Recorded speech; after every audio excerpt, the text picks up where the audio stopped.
नमस्कार मित्रों, एक बार फिर बबन कुमार सिंह पराशर ज्योतिष संस्थान के इस यूट्यूब चैनल पर आपका स्वागत है। मित्रों, आज हम अंतिम एपिसोड की चर्चा करेंगे जिसमें मीन लग्न और राशि की चर्चा करने जा रहे हैं। राहु केतु परिवर्तन के संदर्भ में आपको पता है, राहु मिथुन में आ गया है, केतु धनु में आ गया है।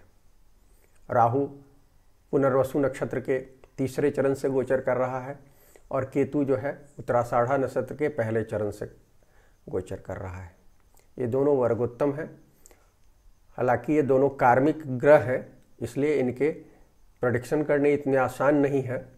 और मीन के जातकों के लिए तो राहु और केतु जो हैं बहुत आसान गोचर भी नहीं है। तो क्या है इस गोचर, इस पर हम आज चर्चा करेंगे। ये अंतिम हमारा एपिसोड है। आप इसके बारे में, हमारे पूरे एपिसोड के बारे में आप टिप्पणी कर सकते हैं। कुछ लोगों की टिप्पणी आई भी है, जहाँ तक है उत्तर हमने दिया है। कुछ चीज़ें होंगी तो आगे बताएंगे। राहु केतु के संदर्भ में हम कोशिश करेंगे आने वाले समय में कि हम चर्चा करें नक्षत्र के संदर्भ में, चरण के संदर्भ में, कि चरणों का क्या हिसाब रहेगा। चरण जो है नक्षत्रों के चरण जो है वो नवांश के हाउस से मिलते हैं। एक हाउस एक चरण को रिप्रेजेंट करता है, तो उसमें उनका क्या असर रहेगा उस पर बात करेंगे संभव हुआ तो। और राहु केतु के संदर्भ में और कुछ चीज़ें जो छुट्टी हैं उस पर कुछ सोच कर यदि होगा तो आने वाले समय में हम बात करेंगे। तो अब मीन लग्न और राशि के जातकों के लिए देखिए मित्रों, अभी भी कुछ सवाल आए, लोग पूछ रहे हैं कि हम कैसे देखें। हमारा जैसे किसी साथी ने पूछा है कि उनका धनु लग्न है और वृश्चिक राशि है, तो हमने कई बार बताया है कि आप लग्न और राशि की बात मैं कर रहा हूँ, आप दोनों से मिलान करें और जिन विषयों में एक जैसी बात आ रही है तो मान कर चले कि उसमें कुछ घटना हो सकती है। उसके बाद आप कुंडली का ओवरऑल देखें, कुंडली में उस भाव से में क्या पहले जहाँ से ये गोचर हो रहा है पहले से कोई ग्रह है, यदि वो ग्रह है तो वो उसके इम्पैक्ट को मॉडिफाई करेगा। और फिर दशा और भुक्ति क्या है, दशा भुक्ति अल्टीमेट रिजल्ट देंगे कि क्या दशा भुक्ति, यदि आपकी पॉजिटिव दशा भुक्ति है तो रिजल्ट पॉजिटिव होगा, या निगेटिव दिख रहा है तो पॉजिटिव नहीं होगा तो न्यूट्रल हो जाएगा। ये बहुत महत्वपूर्ण चीज़ है, ये आपको समझना होगा। तो हम मीन लग्न और राशि के जातकों की आज बात कर रहे हैं। मीन के जातकों के लिए राहु का जो गोचर है सुख भाव माने चौथे भाव से होना है और केतु का गोचर है कर्म भाव से होना है। और ये दोनों गोचर जो हैं आप देखें तो दोनों तरह से ये कोई सुखकारी गोचर नहीं है, चूँकि राहु केतु के गोचर जो है उपचय भाव में सबसे अच्छे माने गए हैं और राहु को 10वें भाव में भी अच्छा माना गया है गोचर। केतु का 10वें भाव का गोचर बहुत अच्छा नहीं माना गया है। तो आप अल्टीमेटली ये कह सकते हैं कि मीन के जातकों के लिए गोचर बहुत सुखद नहीं होने वाला है, कम से कम संघर्ष तो निश्चित रूप से बता रहा है। और शनि केतु के ये जो गोचर होना है नज़दीकी एक अंश वाला है, इस गोचर में जो अप्रैल अंत से लेकर आपको सितंबर तक होने वाले हैं, जो बहुत नज़दीकी गोचर, वैसे तो जनवरी तक होंगे लेकिन नज़दीकी गोचर सितंबर तक होगा, इसमें इसके दुष्परिणाम ज़्यादा आपको देखने को मिल सकते हैं। तो आप सावधान रहें। वैसे बाद में भी इनका 10वां घर जो है वो शनि और केतु के बीच में पापकत्री योग बनेगा, तो उसके कारण 10वां घर अफ्लिक्ट हो रहा है मीन लग्न और राशि के जातकों के। तो 2022 तक, मार्च 2022 तक आप कह सकते हैं कि कर्म भाव इनका अफ्लिक्ट हो रहा है। तो मीन के जातकों के लिए, बहुत सारे जातकों की जिनकी कुंडली बहुत स्वस्थ नहीं है, जिनकी कुंडली कुछ भी अफ्लिक्टेड महादशा अंतरदशा से गुजर रही है ग्रहों की, तो उनके लिए कठिनाई भरा पीरियड हो सकता है। तो अब हम राहु और केतु के संदर्भ में बात कर लें। सुख भाव जो चौथा भाव जो है माँ को बताता है और कई बार पिता को भी बताता है, माँ से जुड़े होने के कारण, मदर फादर, भूमि वाहन सुख मूलतः ये बताता है। और कई बार कई लोग इसको मित्र, यहाँ से मित्र को भी देखते हैं सुख भाव से, वैसे हम 11वें भाव से देखते हैं लेकिन कई लोग देखते हैं। तो इन सब चीज़ों में ये कुछ दिक्कत बता रहा है। राहु चौथे भाव में, पिलाल किताब तो पॉजिटिव मानता है कि चंद्र यदि अच्छी स्थिति में है तो राहु चौथे घर में न्यूट्रल होता है। लेकिन प्रायः देखने में आता है कि चौथे घर का राहु जो है जीव संबंधी कुछ दिक्कतें बताता है। जीव माने जो लिविंग रिलेशनशिप आपके होंगे उनके मामले में आपको दिक्कत बताता है। तो माता के साथ या तो माता की तबीयत खराब हो सकती है, मैं इसमें पिता को भी शामिल कर रहा हूँ, क्योंकि अथॉरिटी से भी दिक्कत दिख रही है। 10वां घर, कई जगह 10वें घर को पिता के रूप में लेते हैं। प्राय हम उत्तर भारत में 9वें भाव को लेते हैं, लेकिन दक्षिण भारत में 10वें भाव को भी लेते हैं। तो मैं माता पिता दोनों को चौथे से देख रहा हूँ, और चौथे से 7वां 10वां होता है, तो उसमें दिक्कत दिख रही है। तो माता पिता दोनों के स्वास्थ्य को, माता स्पेशली, और उनके साथ यदि उनके स्वास्थ्य नहीं दिक्कत है तो मतभेद दिखा रहा है। तो मीन के जातकों को इस बात का ध्यान रखना है कि इस पीरियड में अपने मदर फादर का ख्याल रखें और माता से विशेष रूप से स्नेह रखने की कोशिश करें, मतभेद नहीं रखें। सारे मतभेदों के बावजूद कोशिश करें उनके आसपास रहने की, अन्यथा आपको दिक्कत निश्चित रूप से होगी। इसके बाद सेकेंडरी पत्नी, क्योंकि आजकल तो लोग मियाँ बीबी वाला परिवार है शहरी माहौल में, तो इनके जो केवल मियाँ बीबी में रहते हैं, तो ये चीज़ माता के साथ नहीं होगा तो पत्नी के साथ हो सकता है।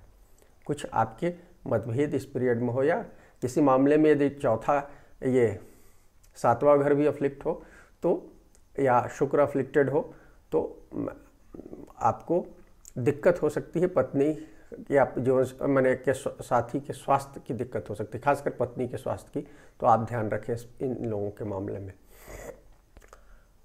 चौथा घर है, राहु जब गुजरता है, शनि और राहु दोनों के स्वभाव में देखा गया, शनि स्पेशली और उसके बाद राहु भी, तो घर में परिवर्तन बताता है ये।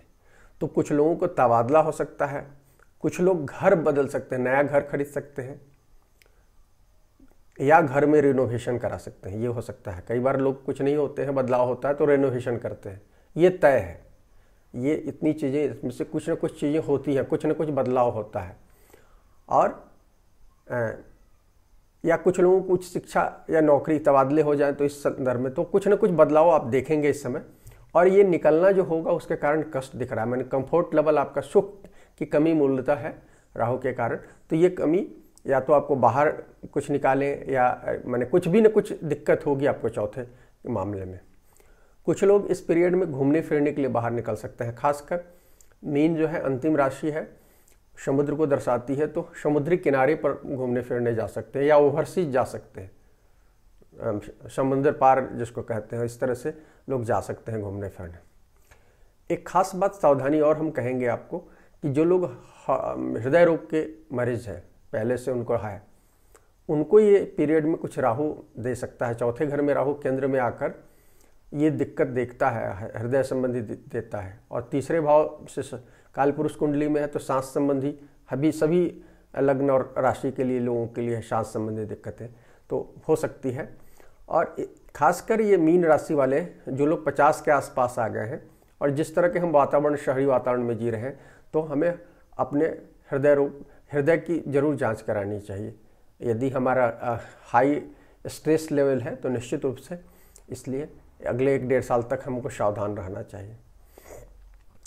ये जो समय है, अर्थ का खर्च आपको खर्चा ज़्यादा बता रहा है, क्योंकि यदि हम वो देखें 11वां भाव को कोलॉर्ड देखते हैं काल पुरुष कुंडली में, राहु उसका होता है, तो 12वां भाव, क्योंकि वो तो इसके लिए मीन के लिए 11वां भाव में है वो, तो वो उससे भी आप देखें तो आर्थिक परेशानी, राहु चौथे घर में है तो कुछ आर्थिक परेशानी हो सकती है। तो आप नया घर खरीद लें, गाड़ी उड़ी भी खरीद सकते हैं आप, तो इस सब चीज़ों में खर्चा ज़्यादा हो, या कुछ बीमारी में आपका खर्चा हो जाए, तो जो आप कमाई भी ठीक ठाक है, ऐसी नहीं है, लेकिन खर्च ज़्यादा दिख रहा है। तो आप इस पीरियड में आप ध्यान रखें।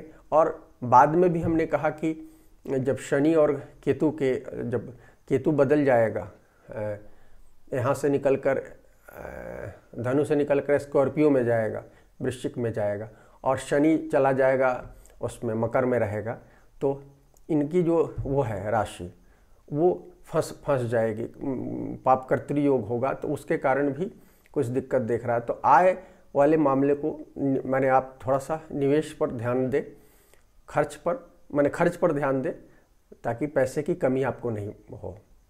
राजनीति में सफलता के लिए अच्छा समय है। राहु के कारण चौथे घर में 10वें घर पर उसकी दृष्टि होगी, उसके कारण आप कर सकते हैं।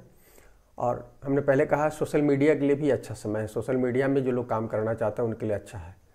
ये समय कामकाज के लिए ओवरऑल बहुत लोग मेहनत करेंगे।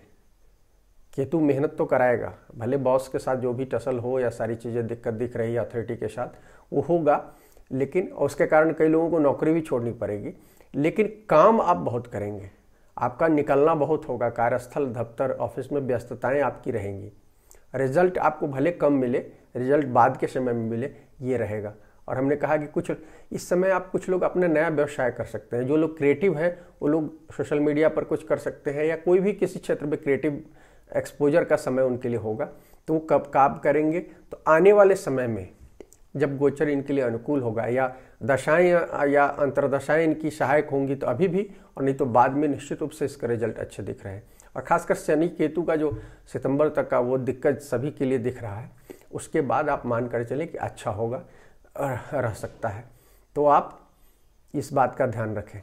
हाँ, जिन लोगों को ये मीन राशि के लोगों को, जो लोग जॉब में बने रह सकते हैं या किसी कारणवश वो होंगे तबादले झेल रहे होंगे, घर से बाहर होंगे, कंफर्ट जोन उनका खराब होगा, तो मानसिक तनाव देगा घर या ऑफिस के कारण। तो आप ध्यान रखें, या मदर के साथ रिलेशनशिप टफ हो, वाइफ के साथ रिलेशनशिप टफ हो, तो इस समय आपको मानसिक शांति की ज़रूरत हो।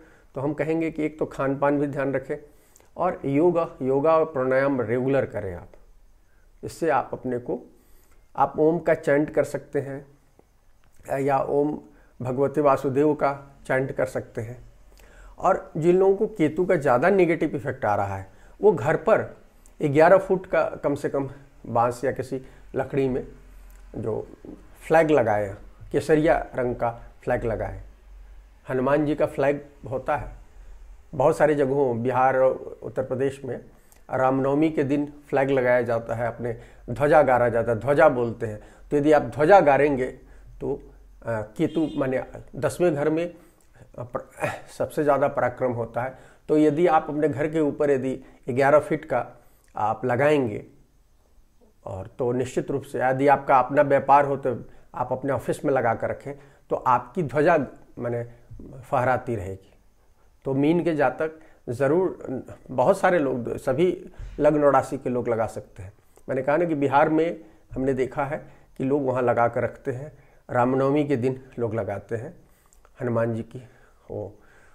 तो आप उसको लगाएं ध्वजा को, तो केतु के प्रभाव को आप काट सकते हैं। और चूँकि बुध से राहु गुजर रहा है और केतु धनु से गुजर रहा है, तो आपको परेशानी हो तो आप गुरु तत्व को बढ़ाने के लिए, केतु के प्रभाव को कम करने के लिए दूध में हमेशा हल्दी डालकर या केसर डालकर दूध पिएं।